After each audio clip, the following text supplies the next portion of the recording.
Hey, what is up YouTube? Welcome back to another YouTube video. And in this video today, I'm going to be talking about something that is probably really basic, but if you don't know about it, I'm going to help you understand it in this video. We're going to go over today longboarding wheels.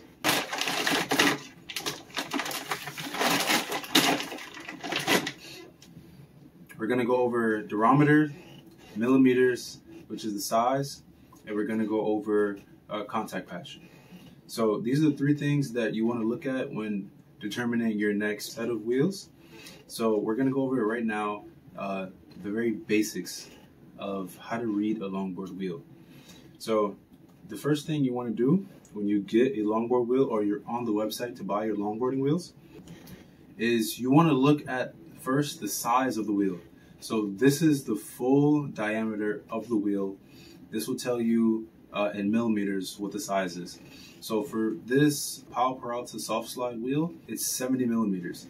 So that means that the diameter of this wheel is 70 millimeters wide.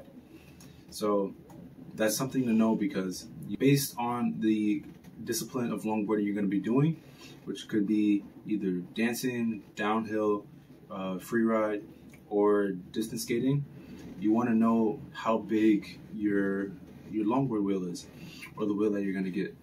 So for a 70 millimeter wheel, this is a pretty good all-around wheel. It'll be good for free ride, downhill, and if you wanted to, you could cruise on this wheel too, because it's 70 millimeters. So it'll probably get over most cracks and imperfections in the road. Now, the next thing you want to look at would be the durometer. So on this wheel here, it says it's 75A. Now that's very, very soft. Usually wheels range from 78A and they can go all the way up to 100. Now if it's 100A, usually that's a skateboarding wheel that's very, very hard. And 75A is very, very soft. So you want to probably get something in the middle, maybe 80 or 86. It really depends on the type of skating you're planning on doing. Now, if you get a 75A snake like this, make sure that you understand that Powell Peralta, they kind of use a different formula for the urethane. So this 75A on a different wheel might be 78 or 80. It's a different urethane of wheel. Now, not every longboard wheel has a different type of urethane. Most longboard wheels follow the same kind of urethane standard, and it's all the same throughout. If you see a 78A wheel on a orangutan durian, it'll be the same 78A wheel on Cloud Ride.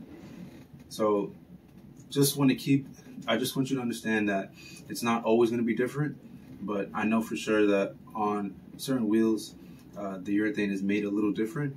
So the softness ratio to the hardness is going to be just slightly different. Lastly, we have contact patch. Now, the contact patch is not listed on this wheel, but certain wheels, and a good majority, do have the contact patch actually on the wheel. Now, if it's not on the wheel, it'll be on the website. So go to the website's landing page, to wherever you're looking to purchase a wheel, or wheels you've already purchased. I don't know if you've seen the contact patch or not, but it'll be there. Go ahead and look at that contact patch, and that'll show you how much contact the full wheel is having on the ground. What's the contact of this wheel on the ground? So all of this right here is the contact patch. Now, if you want to look at a wheel that has the contact patch on it, let's take a look at these rad wheels right here. Now, on this, it tells you the contact patch. It's 30 millimeters. Now, a 30 millimeter contact patch is pretty small. And if you compare it to this wheel right here, these Powell Peraltas, you'll see that the contact patch on the Powell Peraltas is actually bigger than the contact patch on the rads. So that means that there's more contact actually touching the ground than there is on the rad. So these might be 35 or 40 millimeters of contact patch. I'd have to look on the website and see, but you can see it's clearly a difference. So Contact patch plays a big part in wheels because that'll be how much contact the wheels has on the ground, and that'll play into the grip to slide ratio on a wheel. So as you can see here, massive contact patch on these 8x11 flywheels compared to this. So as you guys can see, this one will definitely break traction easier than these 8x11 107s, just because the wheel's smaller, the contact patch is smaller, and bonus tip, these are stone ground. So these come already pre-slidable, while these come with the skin on it. So if you ever wanted to slide these, I don't know why you would, but if you wanted to, these will come with a skin on it, fresh out of packaging. So you would need at least a week of time to break these in, while these already come pre-broken in. So you could just put these on your setup, take them to a hill, and it'll perform good. So I hope this gives you a little idea of what to look for when you're doing some longboard wheel shopping. You can go crazy. You can get a lot of different longboarding wheels, and I know when I used to buy wheels and I was given wheels back in the day heavily, I just wanted to try different wheels, but there was a point in time where I didn't know what I wanted, and that was because I didn't know how to read a longboard wheel. So I hope this gave you some insight on what to look for. You can do the power out to snakes if you're looking to do some free ride sliding or some downhill if you wanted to. I wouldn't recommend using these for downhill, but you could. But if you wanted to do some real fast free ride and get into some beginner downhill, I would recommend some orangutan in-heats. These are what I use for my downhill runs, and these have been good to me. Now these are both sliding wheels.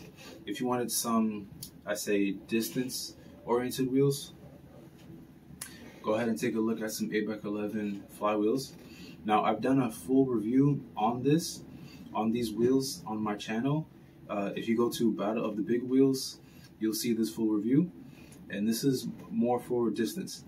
Now this is not very much a all-rounded distance wheel, just because it's 107 millimeters. It's actually pretty big, and it comes with some heaviness. So if you wanted something all-rounded, and if you're just trying to pique your interest into some beginner level distance, I'd say look at some 80 millimeters or 86 millimeter wheels, something within that range. Those would be pretty light and pretty fast, so it'll help you if you're trying to do some entry level distance. Say it's about 10 to 15 miles consistently though. 10 to 15 miles of consistent distance skating is kind of pretty much entry level into the sport. And if you wanted to do some cruising, I'd say take a look at some 8x11 zigzags. Now these wheels might be hard to get because I don't know if 8x11 is still making these kind of wheels, but these are 70 millimeters. If you want an all-around longboard wheel, definitely go with something that's 70 millimeters. Contact patch and Duro don't really matter too much in this category. 70 millimeters is perfect. You'll be able to learn your slides, learn some freestyle tricks if you want. You'll be able to improve on your pushing as well. With a 70 millimeter wheel, you'll be able to cruise around the town and perfect your pushing. And that'll all go hand in hand with helping you improve your balance, which will help with free ride and downhill, and to break traction as well with sliding. 70 millimeters is a perfect wheel to do that. So I hope this video helped you guys out in the basics of looking and determining a longboarding wheel for your next setup. If you guys found value in this kind of content, go ahead and give me a like down below and comment what you guys want to see next, and make sure you guys subscribe. There'll be another video coming very soon, and I'll see you guys in that one.